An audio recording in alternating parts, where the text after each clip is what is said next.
Well, good morning. So my name is Peter Wayne, and I have the privilege of serving as a director for the Osher Center for Integrative Medicine, which, as you know, is jointly based at Harvard Medical School and Brigham and Women's Hospital. And I'm delighted to welcome you all to this special event to mark our Osher Center's 20th anniversary. It's really, truly wonderful to see so many friends and colleagues that have assembled for this event here in the auditorium, but also to know that there's many, many people. I think we have over 200 people who are attending online. So at its core, elements of what today we call complementary and integrative medicine or health, essentially practices that aim to restore and maintain resilience of the whole person, body and mind, can be found across all cultures and throughout history. However, the goal of integrating and evaluating these practices within the context of academic medicine only goes back about 40 or so years. To meet this agenda, many complementary and alternative medicine centers were established in prominent academic medical centers and institutions across the U.S. during the late 1980s and early 2000s. But sadly, a significant number of these early centers failed and no longer exist. I'm so pleased to say that our Osher Center is not only one of the longest standing academic centers committed to integrative medicine and health worldwide, but that today our center is thriving. I believe the longevity and the success of our programs, which we plan to share with you today, are due to multiple factors, and I'd like to highlight 5 of those.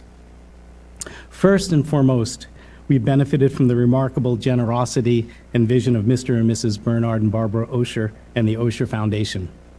Their early and ongoing support for our center, and now the fleet of 9 centers that comprise the Osher Collaborative for Integrative Health, has been a core force shaping not just the arc of complementary and integrative health, but the whole arc of medicine in the 21st century. Since I joined the Osher faculty more than 15 years ago, and especially in the past few years as its director, I've been deeply touched not only by their generosity and their vision, but also in the way they entrust and encourage each of our centers to build upon our own unique strengths. More personally, through my interactions with Mr. and Mrs. Osher and Dr. Bitterman, the Foundation's president, I've been inspired how they all personally and wholeheartedly embrace the principles of healthy living. At 94 and still in prime form, Mr. Osher is a billboard for integrative health. Over the past 20 years, our center has also benefited from the philanthropy of many generous individuals and foundations, too many to mention here. We're deeply grateful for this trust and support and hope that our vision and efforts moving forward continue to inspire philanthropic partnerships. Second, from its earliest days, we've had the strong support of the leadership of Harvard Medical School, Brigham and Women's Hospital, and in the earliest days, BIDMC. The Oversight Committee we report to today, led by Harvard Medical School's Dean for Research Operations and Global Programs, Dr. David Galan, and BWH's Vice President for Research and Education, Dr. Paul Anderson, have been highly supportive of our center and provide us with rich guidance on how to leverage opportunities in their respective institutions. Both Drs. Galan and Anderson will be offering some welcoming remarks in just a few minutes. Third, my team and I are here today because we stand on the shoulders of remarkable, courageous leaders. The establishment of new paradigms like complementary and integrative medicine requires the building of bridges where the connections do not yet exist, and or the removing of barriers that impede mutual understanding and synergy.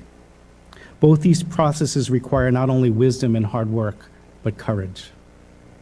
In my later comments, I'll briefly highlight some of the connections forged by our center's founding leaders, David Eisenberg, Ted Kapchuk, Len Langevin, and others, which laid the foundation not only for our center, but for the broader field of complementary and integrative health. Stewardship of any endeavor like the Osher Center is a team sport.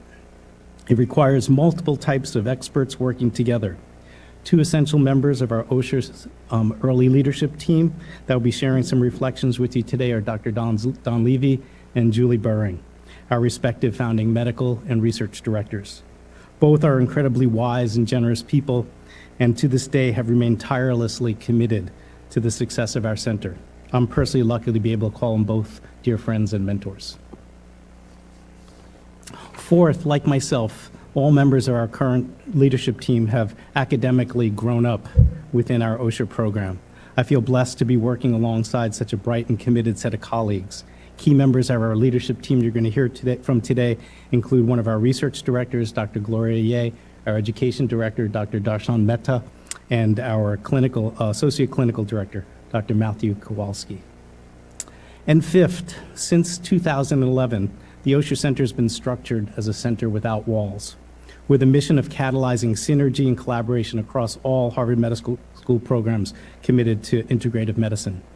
Partnerships forged across this network with institutes such as the Benson Henry Institute for Mind-Body Medicine, the Zakim Center for Integrative Therapies, the Center for Mindfulness and Compassion, the Motion Analysis Lab at Spaulding Rehab, and the Marcus Center for Aging Research at Hebrew Senior Life, to mention just a few, have contributed significantly to our success. These partnerships will continue to play a prominent role in our strategic plan moving forward. And finally, I'd like to share a few words about the current social and public health challenges we're all facing today and their connections to the work at our center.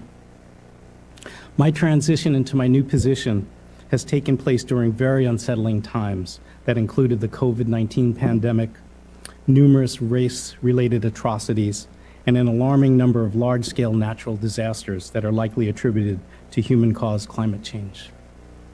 Our new strategic plan was gestated during this time.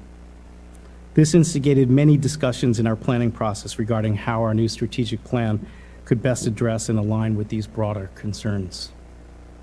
A theme you will repeatedly hear about today is the power of various types of connections. COVID-19 has reminded us how interconnected we all are. It has demonstrated that the actions we take as individuals, including those related to our own health, impact others. Sadly, both COVID-19 and natural disasters have also heightened our awareness of growing health social disparities, with the public health consequences of these events disproportionately affecting individuals from underserved communities. One commitment explicit in our strategic plan is to integrate an awareness of diversity, equity, inclusion, and belonging in all of our initiatives, including increased access to the programs we develop, better educating students, faculty, fellow, and the public about health disparities, partnering with other programs committed to equitable healthcare delivery, and applying these values ourselves as we recruit new faculty and staff to join our growing teams. The many connections between human health and the health of the natural environment have also become clearer in the past several years. While we've long known about the essential need for clean water, air, and nutrient-rich foods, escalating planetary health issues are also forcing us to evaluate how our lifestyles and personal choices, including the type of medical care we pursue, impact the natural environment. In 2019, prior to her departure, our program manager, Atra Nusrat, and I hosted an Osher forum addressing these issues. We brought attention to the many links between integrative medicine and global climate change. We explored not only how climate change-related droughts, heat waves, forest fires, and changes in food quality and security impact public health, but also how with the U.S. healthcare sector contributing more carbon emissions than the entire United Kingdom, positive changes such as the greening of hospitals can have significant effects on our environment. We also learned how even modest shifts towards plant-based diets and exercise impact not only our own personal health, but lower our negative impact on the global environment through multiple interrelated ways. I'm pleased to announce that we have re-recruited Atra Nusrat to not only once again serve as a senior program manager, but also to serve as director overseeing links between integrative medicine and planetary health. So as a researcher, I've often ended my talks by thanking my whole team and saying it takes a village. In these new times and in my new role, I think I may need to shift to say it takes a global village. So again, I wish to sincerely thank all of you who've contributed to our Osher Center being able to celebrate its 20th anniversary, and to all of you for joining in today. My team and I look forward to working collaboratively with existing colleagues locally, nationally, and new colleagues locally, nationally, and globally to advance the health of all people and the communities and environments that sustain them. Thank you.